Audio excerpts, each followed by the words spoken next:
I have been on the personal development journey for 15 years, and I wanted to make this video to share my top 5 lessons that I have learned that leads to real transformation. So no bullshit, no fluff, like what actually gets results. Now, I also had a spiritual awakening 6 years ago, and that took my personal development journey much deeper. And that's because spirituality teaches you the importance of doing inner work, shadow work, healing your wounds. And so once I had the spiritual awakening, that's when I started getting real results. So we're going to start with the first thing I learned, and that is personal development is a journey.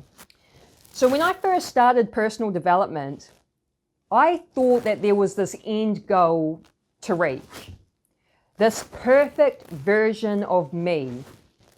And then after being on the journey for a while, I realized that's not true.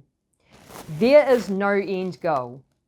You will never reach this perfect version of you. So the first thing to do is just to let that go and embrace the journey. Because that's what it is, right? You're just going on this journey. You understand this work's important, but you don't want to get obsessed with the journey. Because if you get obsessed with doing this work, working on yourself, improving yourself, and you think, I've got to heal this, I've got to fix that, I've got to level up. If you become obsessed with this work, what happens is you get stuck in a loop of I'm broken and I need fixing, I'm broken and I need fixing. And then that reinforces the belief of I'm not good enough or I'm not enough as I am. And so that is why you don't want to get obsessed with it. You want to just have this healthy relationship with the journey. Also, don't compare your journey to other people's. The ego mind loves to compare and compete with others. And we are all on our own unique journey. So comparing your journey to someone else's makes no sense. You know, someone might be further ahead than you and you're like, oh man, why aren't I there yet? It doesn't matter. Their journey is for them. It's got nothing to do with you. Your journey is yours and that has nothing to do with them. So don't fall into that trap of comparing with other people and where they're at. And the last point I want to make about this as well is understand that small steps add up over time. So as you go on the journey, even the small things add up too. Now, also think of the journey as a spiral that's going upwards. And so what that means is that you may work on something, you may heal something within you, and you think you've fully resolved it and you're good, and then it ends up coming back around. And you're like, why is this back again? I thought I resolved it. You may even think you're going round and round in circles. But no, you're not. That's why I said think of it like a spiral that's going upwards, because things will cycle back around. That's normal. That's part of the journey. But even when it cycles back around, you're still further ahead than where you were originally were. So you're going upwards on this spiral journey. Now, the second thing that I learned is that positive thinking doesn't work. You know how people say, just think positive thoughts, just have a positive mindset? Well, I fell for that at first, you know, thinking that that's what it was all about. And then going deeper in the journey after having the spiritual awakening, I learned that that is not true. That's actually bad advice. And the reason it's bad advice is because your body is in control, not the mind. So the mind conditions the body, and then the body takes over. And I learned this from Dr. Joe Dispenza's work. he talks a lot about this. And so basically, humans spend most of their time on autopilot. So as you go about your day, you're on autopilot. And when you're on autopilot, that's when your body is in control. So have you ever driven your car and you get to the destination and you're like, how did I get here? I don't remember the drive. That's happened to me quite a lot, right? And that's because it was your body that was driving the car, not the mind. So your body is extremely intelligent. And what Dr. Joe Dispenza teaches is that your body memorizes emotions. So it can memorize things like unworthiness, insecurity, a lack of confidence, anxiety, fear, anger, resentment. It can literally memorize these emotions, and then your body becomes addicted to these emotions. Just like a heroin junkie gets addicted to heroin and they need that hit of heroin, your body needs that hit of insecurity or unworthiness because it's actually addicted to it. And positive thinking doesn't work because your body is running on an emotional program. And your positive thoughts or positive thinking doesn't override the program that's in the body. So that's why positive thinking doesn't actually work. It's about working with your body to get your body to unmemorize habitual emotions, because that's what they are. They're habitual. And you work with the body to get the body to unmemorize those emotions, and then you work with the body to get the body to memorize positive emotions instead. Now, what I also learned from Dr. David Hawkins' work, from his book Letting Go, which is all about how we have repressed and suppressed emotions in the body, he mentions in the book that there was this study done that shows that we have a filing system in the brain. And we store thoughts in this filing system. So each emotion will have a bunch of thoughts stored away in this filing system. So let's say you feel the emotion of shame. Then you'll have all these thoughts swirling around that are linked to the emotion of shame. Then if you feel, let's say, the emotion of fear, then you'll have all these different thoughts that are based around fear. If you're feeling anger, you'll have different thoughts that are all angry type thoughts. And Dr. David Hawkins says that these thoughts can literally run into the thousands, and that it is far more effective to deal with the one emotion instead of the thousands of thoughts. So when it comes to positive thinking, what it's really about is working with your body and emotions, because that will help to clean up your mind as a side effect. So because you have the filing system in your brain with all these thoughts stored away to an emotion, it works the same with positive emotions. You feel a positive emotion like gratitude. As a side effect, you're going to have positive thoughts based around gratitude. So working with the body is the key.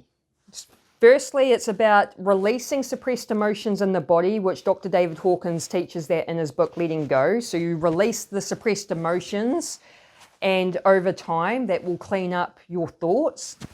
And then you apply Dr. Joe Dispenza's work, which is breaking the habitual emotions and memorizing positive ones instead. And then that is what leads to real transformation. That's what leads to better thoughts in your mind. So again, it's about working more with the body and emotions. Yes, you can still work with your mind and thoughts, but it becomes a lot easier once you've done this work first. Now, the third thing that I learned is to go into your darkness. So what that means is to embrace shadow work. So I learned about shadow work after having a spiritual awakening. And shadow work is where you do the work to become aware of your shadow. And you may think, what's a shadow? So the shadow self is a psychology term coined by Carl Jung. So this is Carl Jung's psychology. And we all have a shadow self. And what it is it's the repressed and rejected parts of our personality. And so the shadow is in the unconscious. It's like it's there in the background. Most people are unaware of it, and it causes problems in your life. The shadow will come up in a number of different ways without you even realizing it. And so the idea of doing shadow work is to become aware of your shadow self so that you can integrate it and become whole. And this is basically really important work for, leveling yourself up. And shadow work isn't easy either. It's whenever I do shadow work, it always puts me in a low vibe state. However, it's important work to do. So even though it puts me in the low vibe state, I know that it's still important and it's going to serve me in the long run. And think of it like there's this analogy, like the bull and cow analogy. So if there was a storm, not a bull and a cow, a buffalo and a cow. So if there was like a storm, the buffalo will run head on into that storm because the buffalo knows that if it goes straight into the storm, it will move through the storm a lot faster and it will come out the other side and the storm would have passed over and gone. They're out of the storm, right? Whereas the cow will run away from the storm. So as the cow's running away from the storm follows. So the cow actually ends up being in the storm longer than the buffalo. So what the analogy is basically saying is don't run away from your darkness. Don't run away from your shadow. Go into it. Face it head on. Like the buffalo, go into that storm because then you will come out the other side. The storm would have passed and you'll be in a much better place. I want to share one of my own examples of this. So 12 weeks ago, I have had the most profound awakening of my life. And basically I came to the realization that I was the scapegoat in my family. And I could have been the cow that ran away from that. Like, oh my God, I don't want to know. Like, I don't have time for this. I'm building a business. I've got, clients to coach. So I could have been the cow and ran away. However, I know that wouldn't have served me. So instead, I was the buffalo. And I realized, like, this is a big thing that's come up and I need to do some inner work. And I literally had to take a step back from business for 6 weeks. Every day for 6 weeks, I went into what I call the cocoon. So think of like the caterpillar that goes into the cocoon and has the transformation and comes out as the butterfly. I went into like the cocoon for 6 weeks, every day, doing inner work, dealing with this scapegoat awakening that I was going through, because I knew that it was important to be the buffalo and go straight into it head on. Yes, it put me in really like low vibe states. I was very much in my wounds. Like every morning I was waking up emotionally wounded. But I knew that doing this work is important because processing, healing, and integrating is what leads to transformation. Not running away like the cow. Not distracting myself with the business and like, oh, I don't have time for that, so I push it to the side. So go into your darkness, face your traumas, face your wounds and heal them, because that is what's going to level you up. Do your shadow work, and you may be wondering, what is shadow work? I don't know how to do it. Don't worry, I've got you. I have a couple of videos, one that's like a shadow work for beginners and a shadow work step-by-step guide. I will link it at the end of this video, so if you want to dive into that and learn more about doing shadow work, those videos will help you get started. Now, the fourth thing that I learned was to drop the victim mentality. If you see yourself as a victim, you believe you are a victim, you identify as a victim, as a result, based off the law of attraction, which is like attracts like, you attract back situations where you are a victim. Now, if you're playing the victim, what happens is this is what keeps you small, limited, and disempowered. And you can't create an amazing life from a disempowered place. You can't create shifts if you see yourself as powerless. So the victim mentality doesn't serve you. It keeps you stuck. And the ego mind loves to play the victim. It's so easy to fall into that victim mentality. And I used to play the victim myself in my younger days, right? So as a late teen, I got kicked out of home. I was the scapegoat, although at the time I didn't realize it. I was kicked out of home. I had nowhere to live, so I was sleeping on the couch in a tinny house, a halfway house. I had no job, so I had no money. I had no food because I had no money, so I ended up starved. And being starved actually led me to develop gut issues. And funny enough, back like 2 months ago, after 18 years of chronic bloating, I finally got my gut issues diagnosed, and it's treatable, and I'm going to the gastroenterologist tomorrow to get it treated. So I'm so excited because I've been dealing with gut issues for 18 years after being homeless and starved. And I used to just hang around this tinny house, halfway house, which was like a really negative, low vibe environment. It was like criminals and crackheads. I wasn't a criminal or a crackhead. I was just there to buy weed and then ended up sleeping on their couch because I had nowhere to go. And I remember wallowing in self-pity and that victim mentality for like 5 years. Poor me, why does this have to happen to me? My family treated me like shit and kicked me out. I'm starved and don't have money. Like, you know, I wallowed for 5 years, and then it got to the point where I got sick of my own shit and I knew something needed to change, and I realized playing the victim wasn't serving me. So I decided to stop playing the victim.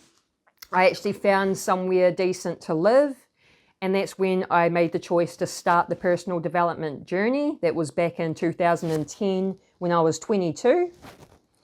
And I let that victim mentality go. And so it's really important, if you do want to level yourself up, to step out of that victim mentality and step into a more empowered version of you.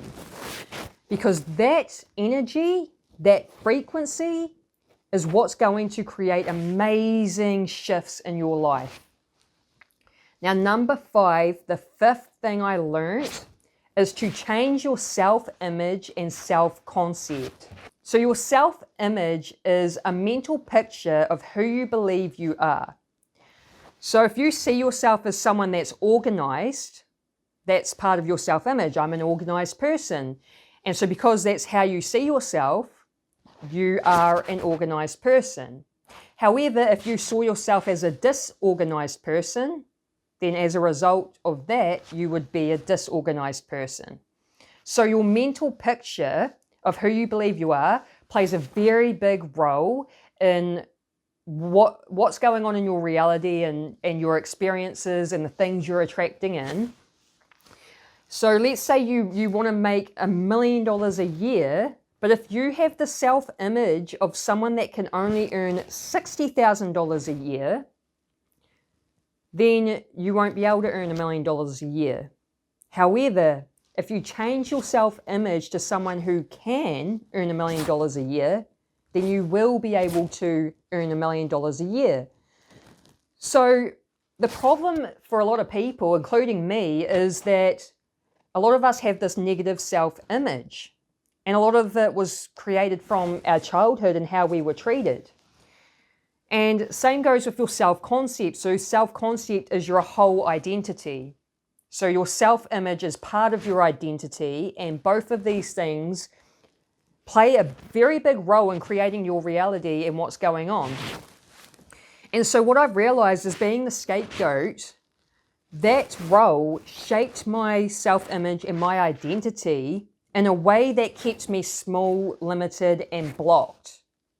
Because the scapegoat role teaches you that you're the problem, it's your fault, you're to blame, you're inconvenience, you're a burden, and you develop all these negative beliefs about yourself. And that's what creates this negative self-image and identity. And that's what was holding me back and keeping me blocked. And being on this journey, I learned the importance of, doing the work to change your self-image and identity, which Dr. Joe Dispenza teaches identity shifting as well. And when you start showing up as a new version of you, a new identity, and you have this new mental picture of who you believe you are, that's when you create these shifts in your life. So, for example, you may have a self-image of someone that isn't successful, but you want to be successful. And you may be trying to strive for success, but it's not happening because of the mental picture that you have. But if you change the mental picture to someone who is successful, you can see yourself as someone that's successful, you can see yourself as someone that's wealthy, you'll start creating shifts in your life where success and wealth will start coming in. So it's really powerful work. It's work that will really create massive shifts in your life. And I learned all about the self-image from the book Psycho-Cybernetics. It was written by a plastic surgeon who turned to psychology because the plastic surgeon would work on people's faces and he would change things. And some people, they couldn't see the changes. They would tell him, "You haven't changed anything," when he did. And he realized that there's something else going on here. There's a deeper issue. So he turned to psychology and he realized what the issue was the self-image. The face had changed, but their internal self-image hadn't, and that's why they couldn't see the changes. And Tony Robbins also read that book and bases a lot of his work off that book as well. So it's really powerful work. And it's also why I'm working on a 6-month coaching program where I'm going to be working with people to change their identity and self-image. So if that sounds interesting to you, because I'm going to be looking for clients soon, hit the subscribe button and follow along on this journey, because there will be an opportunity to, come and work with me. So those are my top 5 lessons from my personal development journey. I hope you liked this video and got value, and if you did, just smash the like button or write me a comment if these resonated with you or if they were new ideas that you hadn't heard before, because I would love to know. And if you like this sort of content, personal development, psychology, law of attraction, quantum physics, manifestation, things like that, then make sure you subscribe and hit the bell notification. And I'll leave a couple of follow-up videos here on how to do shadow work if you want to learn more about that. Have an awesome day. Peace.